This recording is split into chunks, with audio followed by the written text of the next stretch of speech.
The Deschutes River in Oregon is home to a stable and growing bighorn sheep herd.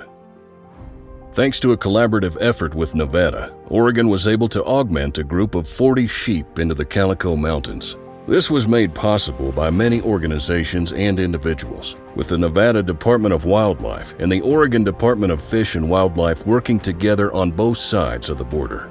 Oregon Department of Fish and Wildlife reached out to us and they'd expressed that they had a sheep herd that's doing pretty well and kind of overflowing at the seams, and they were looking to get rid of some of those sheep, so they reached out to us. The Deschutes were lucky enough to have healthy bighorn populations, and there's some populations in Nevada that could use some genetic augmentation. It's pretty fortunate for us because our herds here in northwestern Nevada have been hit pretty hard by the drought, and they're at pretty reduced levels compared to what they once were.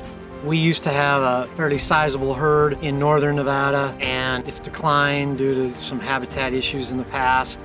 We've done both increased water availability for the sheep, and BLM has done a great job in removing about 600-800 horses in the last 2 years, try to get the area down to their appropriate management level. In the last 4 to 5 years, we've, along with the Department of Wildlife, have gone through and installed 5 guzzlers here in the water catchment systems for wild sheep. So that's kind of the precursor to having sheep back up on the mountain here. We hooked up to the trailer, drove up to Oregon, and the helicopter crew went out and caught 40 sheep. We've caught 20 yesterday and another 20 today. We're collecting nasal swabs to test for Mycoplasma over pneumonia. This herd's been disease-free, but we always, whenever we're doing a translocation project, like to get tests and confirm that we're not taking diseased sheep into an otherwise healthy population. We're also collecting blood samples, DNA punches, just as kind of our general capture process.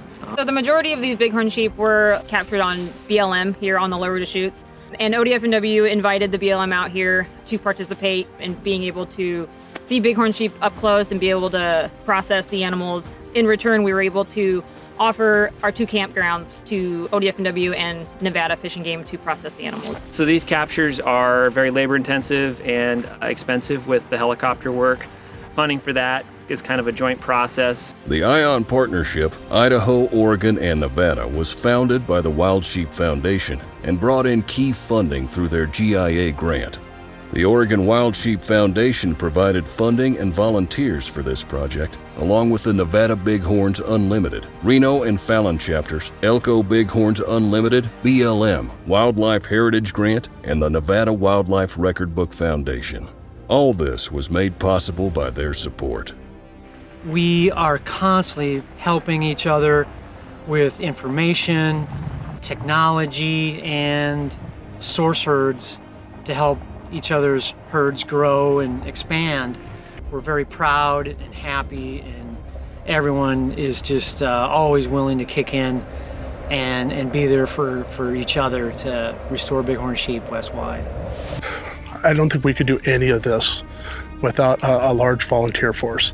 And I'm not just talking about our board members, it's the other community members who come out to help on these captures. It takes a small village to get this done, and all these people come out on their own, volunteering, spending their time, their hard work. It's more than just having a fundraising banquet and giving money that way.